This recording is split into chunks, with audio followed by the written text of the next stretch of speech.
Vous écoutez Europe 1 et vous avez bien raison. Il est pile 9h30. Voici le journal des médias de Guillaume Janton. Bonjour, à la une ce matin, France 4 diffuse ce soir la première demi-finale de l'Eurovision. Une information exclusive, l'ex-Miss France Malika Ménard, bientôt à la tête d'une nouvelle émission sur Énergie 12. Et le retour de la nouvelle star sur M6 se précise peu à peu. Et on commence avec la première demi-finale de l'Eurovision diffusée ce soir sur France 4. La 62e édition du concours européen de chansons débute donc ce soir à la télévision avec la première demi-finale diffusée en prime time sur France 4 et commentée par Marianne James et Jarry. Parmi les 18 candidats sur scène, les représentants de la Suède, l'Australie, la Belgique, la Moldavie ou encore la Lettonie. Seulement 9 d'entre eux seront retenus pour la grande finale samedi soir à Kiev. Notre ambassadrice Alma est d'ores et déjà sûre d'y participer puisque la France fait partie du Big Five, les 5 plus gros contributeurs financiers du concours, au même titre que l'Allemagne, l'Espagne, l'Italie et le Royaume-Uni.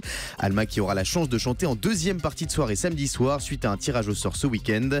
De quoi ravir la délégation française puisque les candidats qui se produisent en début de soirée sont généralement oubliés par les téléspectateurs et récoltent moins de votes que les autres. Oui, c'est un bon tirage au sort et je vous rappelle qu'on va vous faire vivre cet événement sur Europe 1 vendredi et samedi. On vous proposera 2 émissions spéciales du Grand Direct des médias sur place à Kiev, vendredi matin entre 9h et 10h et samedi entre 11h et midi. Guillaume, vous venez évidemment avec nous. J'espère que vous avez révisé votre Eurovision tout ce week-end. J'ai toutes mes fiches. Moi, j'ai écouté les chansons en boucle.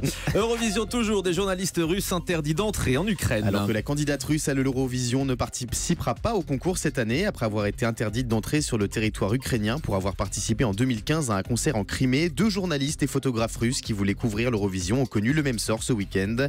Là encore, les autorités ukrainiennes leur reprochent d'avoir séjourné en Crimée, une province annexée en mars 2014 par la Russie.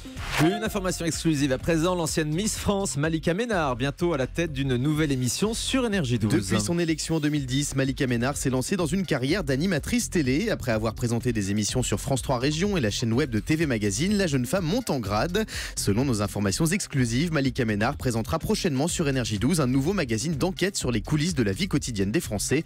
Un programme à découvrir avant l'été. Probablement en prime time. Le retour de nouvelles stars sur M6 se précise peu à peu. On vous en parle depuis plusieurs semaines. Après 3 saisons au succès mitigé sur D8, le célèbre télécrochet pourrait faire son grand retour prochainement sur M6. Une question se pose, celle de la composition du jury. Si Marianne James a récemment déclaré qu'il n'y a aucune chance de retrouver ses 4 membres historiques au complet, selon Télé 7 jours, le nouveau quatuor serait composé d'une chanteuse, une productrice, un auteur-compositeur et un journaliste. Selon les informations de Téléstar, le chanteur Benjamin Biolay serait partant pour mettre des rouges ou des bleus aux candidats en cas de retour de la nouvelle star. À suivre, une nouvelle recrue dans Salut les Terriens pour la déclinaison dominicale à la rentrée sur C8. Stéphane Guillon l'a annoncé dans cette émission la semaine dernière. Il sera de retour dans Salut les Terriens la saison prochaine, mais il ne pourra pas participer au Terrien du dimanche, faute de temps. Pour le remplacer, Thierry Ardisson a décidé de faire appel à Haroun, un humoriste révélé dans le Jamel Comedy Club. Les téléspectateurs de C8 ont pu l'apercevoir samedi dans Salut les Terriens lors d'une carte blanche. La nouvelle chronique d'Haroun sera donc à découvrir dès la rentrée prochaine, le dimanche entre 19h et 21h sur C8. Une nouvelle série en préparation pour France 3. Une série baptisée Aux Animaux la guerre, une adaptation en 6 épisodes du roman de Nicolas Mathieu avec un casting de choix. Selon le Parisien, Roche Dizem, Olivia Bonamy et Rod Parodieu joueront tous dans ce nouveau feuilleton haletant qui racontera la vie d'une communauté prise entre crise, amour et dérive criminelle. Le tournage démarrera ce jeudi dans les Vosges pour une diffusion prochainement sur France 3. Ça donne envie. On termine avec le chiffre du jour. 66,1%, c'est l'estimation du score d'Emmanuel Macron au second tour de la présidentielle donné dimanche soir à 20h par M6 et l'Institut de sondage Harris Interactive. Grâce à ce chiffre exact, M6 peut se vanter d'avoir donné l'estimation la plus proche du résultat définitif, comme au premier tour.